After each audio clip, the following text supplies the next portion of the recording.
Have you heard of a single person who says, I've never tasted failure or I've never failed in my life? I doubt that. Every person faces failure, has tasted failure at some point or the other, right? This is Sonia, Thinking Out Loud Thursdays. You're with me over coffee. So let's get started immediately with the steaming topic of embracing failures. There goes my sip. So I've been making videos which is keeping in line with that you're starting your career and how whatever things that I faced in my life, how it can help you in some way or the other. So failure also is like very inevitable. It is just waiting around the corner to happen. You cannot control how the outcomes of everything that you're doing is happening. So you cannot control failures too. They will come, but they'll go. It's a phase of your life that is just around the corner waiting to happen. Just remember, I said in one of my videos that starting a career is like a roller coaster ride. You will have your ups, you will have your downs. So similarly, you will have failures, you will have success. They go parallelly, hand in hand. You cannot avoid it. But yes, there are ways how you can embrace failures. And one thing I would certainly like to say, anytime you have failure in your life, don't make failure as the focus.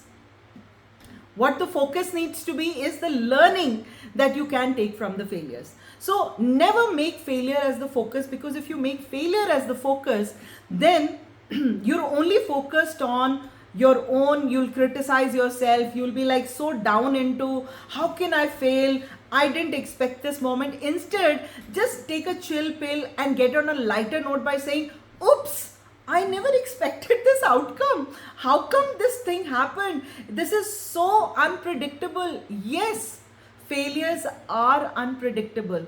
If you can predict failures, then no one will have failures, right? So they are unpredictable and they will happen. So I think just take failures very lightly, but take the learnings very strongly of the failures. Take the learnings very seriously, but don't take the failure in itself, because the failure is not going to define you as a person.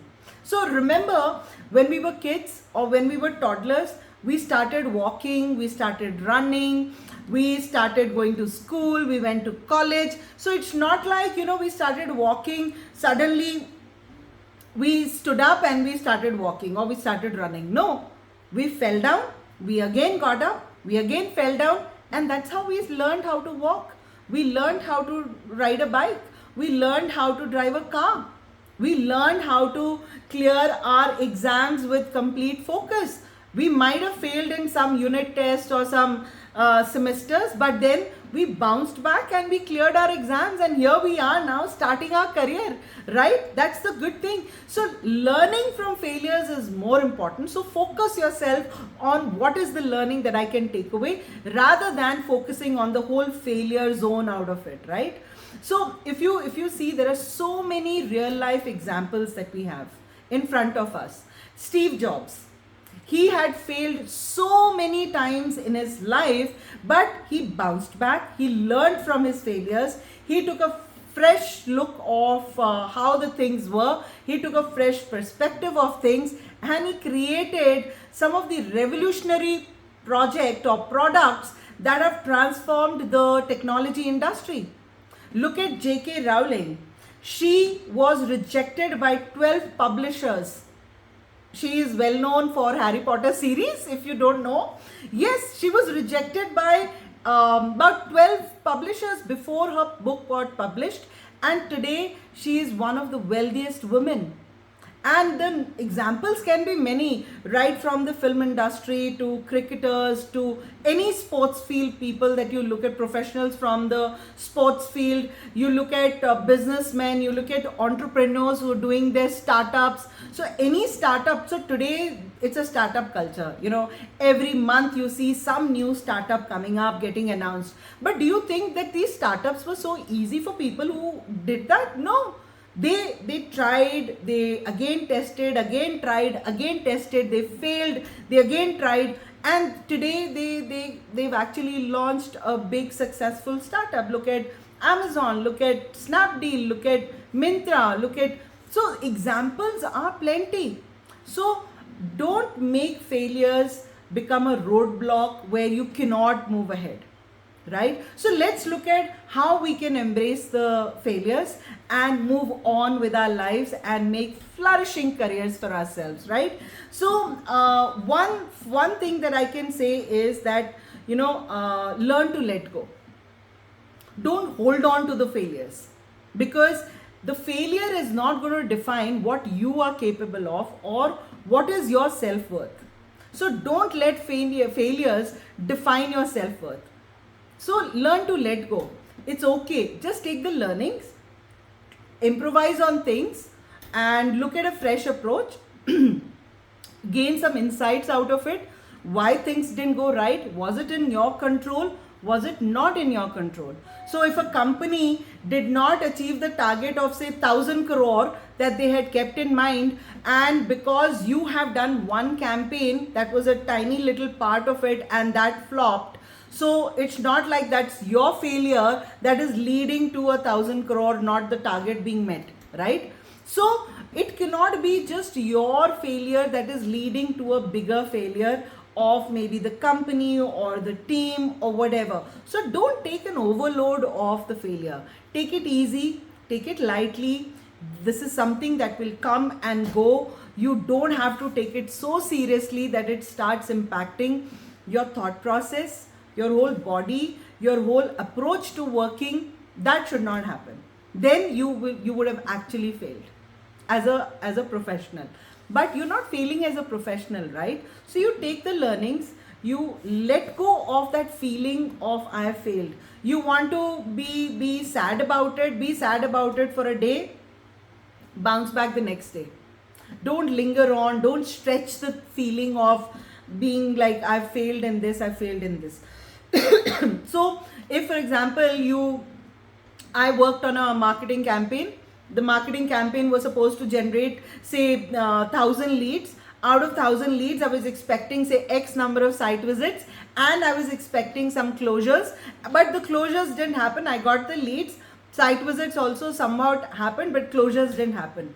So but eventually what we look at is whether we are doing sales or not. I'm talking from a real estate perspective. So my campaign didn't perform, so it failed.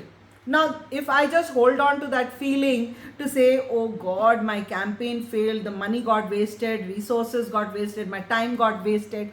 Rather than that, I always look at what is it that I can take away. Where things didn't go right, in which direction it didn't go right. Do I need to give enough training to the sales team because they couldn't close the deals?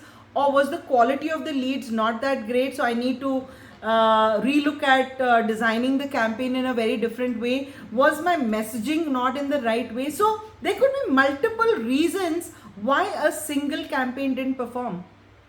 Or I went to present a meeting, I went to actually present something to the board, or I was supposed to address a gathering on a dais, and suddenly I got very nervous. I got stage fright, and I was like I forgot my lines, I forgot a lot of things. It happens with us every time. So if we failed to make a very impactful presentation, the reason could be any. Just learn from it, let go that feeling of that it didn't go well, and move on with it, right? The next what you could do is seek guidance from people. You need to seek guidance from people whom you trust. Always remember that there will be many people who will not be happy with your success. There'll be many people. We're jealous people, right? I'm very jealous, right? I'm not jealous, but I'm just saying, we as human beings, we're jealous, we're insecure, we don't like others succeeding in their life. So we are very happy if they fail.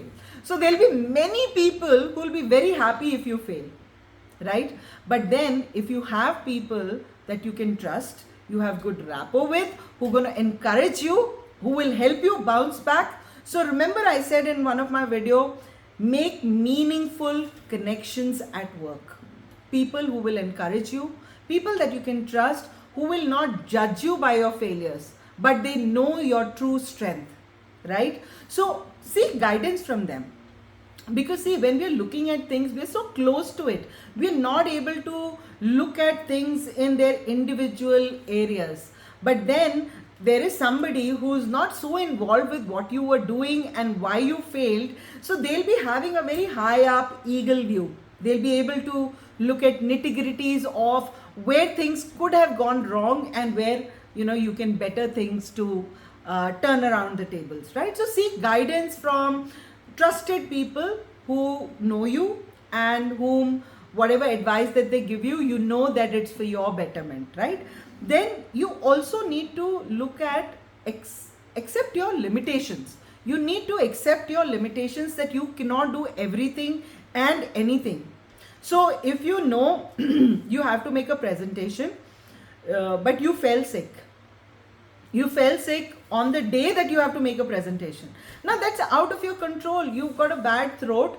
You were not able to talk properly. So maybe whatever points that you were wanting to share, you could not say it in such a strong manner that could have led to a good decision making by the team who were present there.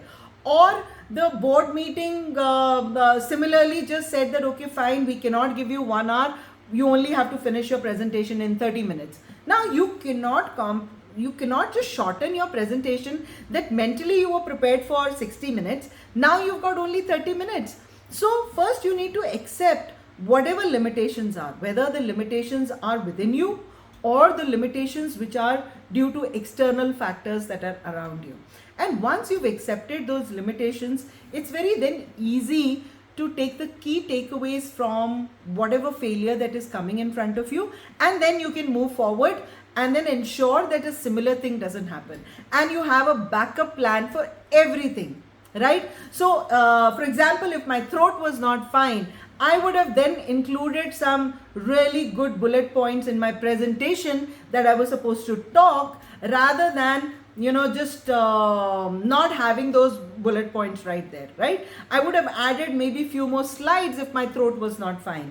If I was very nervous addressing the gathering, the next time I will rehearse in front of the mirror, I'll be more confident, and maybe I will not have that stage fright. Maybe I will tell my office colleagues to gather in a conference room and I make a presentation in front of them, and then similarly I make eye contact with the known people in the crowd, so that I'm not looking at strangers and getting nervous about it. So there are some things that maybe I'll pick up, so that I don't fail in a similar situation when it comes in the future, right? So you need to accept your limitations. And the last thing I want to say in this is that failure is only temporary. It's not permanent. Failure and success are going hand in hand. It's not like sometimes failure will take the lead, but sometimes success will take the lead. So don't get too stressed about it, that failure happened and then what do? I don't know, because failure is not defining you. Failure is not defining Sonia as a professional, Sonia as a person, Sonia as a identity or a brand that I'm creating for myself, right? Even making these videos, I'm sure I must be making a lot of mistakes, and I acknowledge those videos, acknowledge those mistakes that I make during making those videos. But every next video that I make sure that I don't make those mistakes again. I'm well prepared. I would have rehearsed about it. I would have kept my bullet points ready, but I'm more of a person that I would like to talk impromptu. I would have thought about those pointers in my mind, and then I just normally talk in my videos. But many times I do make mistakes, and I learn from that, and then I improvise on it, right? So same thing you need to do. Failure is not permanent in your lives, right? That's a good news. Be happy about it. Always use inspiration. Always look at what is the learning that I can take from it. Always look at what is it that I can improve. Is it in my control? Is it not in my control? Just to sum up what I was saying. And somewhere I read about this grit strategy. Grit is in have the guts to do what you want to do. Take risks in your life. Calculated risk. And whenever you're taking risk, failure is just around the corner waiting to happen. But that's okay. If you're not going to take the risk, how will you, move ahead in life so much? So you need to take the risks, and there would be a lot of times you'll do trial and error method. You will try new things, you'll fail at it, you'll again try a different approach, you'll fail at that also, then you'll try a fresh approach, you'll succeed in that, right? So have the guts to do what you want to do, and then be resilient. Another alphabet R, resilient. You need to be resilient because you need to bounce back. After you face the failure, you need to have the strength to bounce back, to say that I have to strive to do better. I have to believe in myself that yes, I can do it. I have to plan how I can improve things in a better way so that next time I don't fail at doing this thing. Right? So you need to be resilient. You need to bounce back and not just get into a zone of self-pity and criticizing yourself all the time. Then I stands for inspiration, or you need to take the initiative. So you need to take the initiative of making a next roadmap. Take the learnings from it. Like, be initiative, and then get inspired. You need to inspire yourself to do better in whatever that you failed in. And then lastly, you need to be tenacious. You need to be persistence. Persistence is the key. Try till you succeed. Have you ever seen a cricketer who has just marrowed a sixer in the first ball itself? No, they have practiced a lot. Have you seen any movie star who became a brilliant hit in the first movie? Okay, there would be some stars whose first movies were hit, but they actually saw a lot of failures as well, and they bounced back again as a success. So all I'm trying to say is that failure will happen. Don't make that as a focus of your life. Make the focus as what are the learnings that you can take from them, and I think you will be sorted, and yes, you'll do very well in your lives. On that note, I'm going to end my Thinking Out Loud Thursdays. Hope you found this video very useful, and please do like, comment and subscribe to my channel if you found so. I will be bringing in more of such videos for all of you. On that note, signing off, Sonia from Thinking Out Loud Thursdays. Bye-bye.